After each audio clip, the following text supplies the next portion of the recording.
जय शिव गोरक्ष।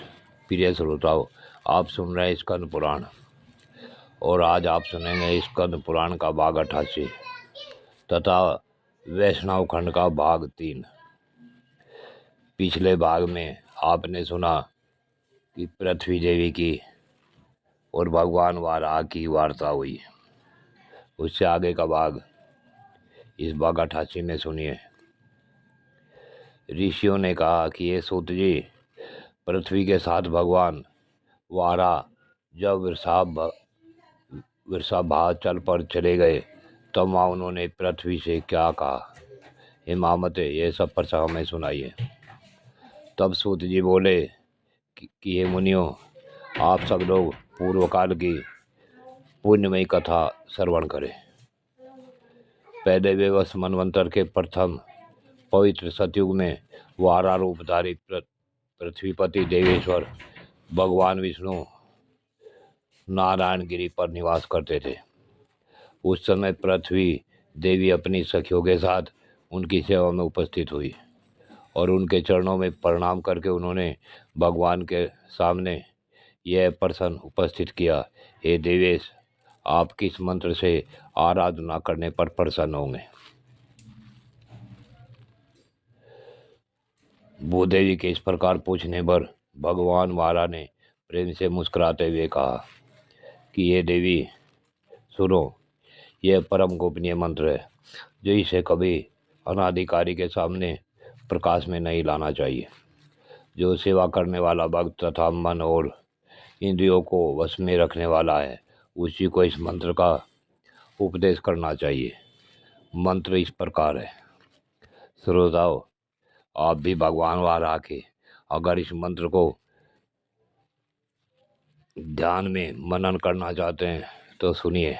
मंत्र है ओम नमः श्री वाराहाय धरण्युद्वारणाय स्वाहा। मंत्र इतना ही है।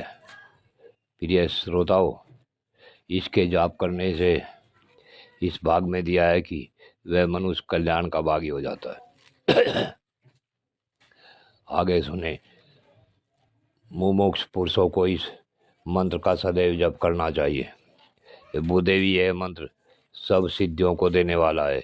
इस मंत्र के संकर्षण ऋषि हैं और मैं यानी भगवान वाराह इसके देवता कहे गए हैं। इसका छंद पंक्ति है, श्री बीज है। सदगुरु से इस मंत्र की दीक्षा लेकर इसका 4 लांग जप करना चाहिए और घी तथा मधु मिलाए हुए खीर का हवन करना चाहिए। अब मैं अपने स्वरूप का ध्यान बतला रहा हूँ। वाराह जी कहते हैं कि जो अंतःकरण को शुद्ध करने वाला है, समुद्र वसने मेरे अंगों की कांति शुद्ध स्फटिक गिरी के समान श्वेत है। खिले हुए लाल कमल दलों के समान सुंदर नेत्र हैं। वाराह के समान मुख है। स्वरूप सौम्य, 4 भुजाएं, मस्तक पर किरीट स्वभाव पाता है। मेरी बाएं जांघ पर तुम बैठी हो। मैंने लाल पीले वस्त्र पहनकर लाल रंग के आभूषणों से अपने को विभूषित किया है।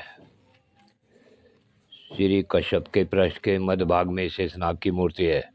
उसके ऊपर सहस्रदल कमल का आसन है और उस पर मैं विराजमान हूँ।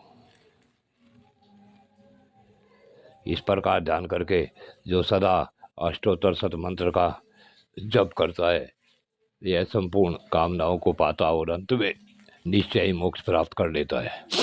यह सुनकर पृथ्वी देवी ने पुनः प्रश्न किया, हे देव, पूर्व काल में किसने इस मंत्र का अनुष्ठान किया है और उसे किस फल की प्राप्ति हुई है?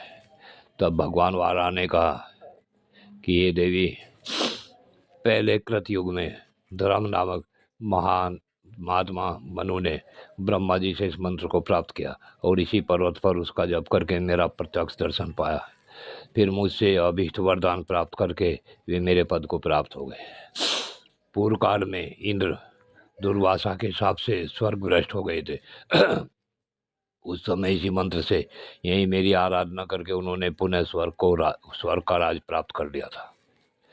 सर्पों के स्वामी अनंत ने कश्यप जी से इस मंत्र को पाकर श्वेत द्वीप में इसका जप किया और उन्हीं से अद्भुत शक्ति पाकर वे पृथ्वी को धारण करने में समर्थ हुए हैं।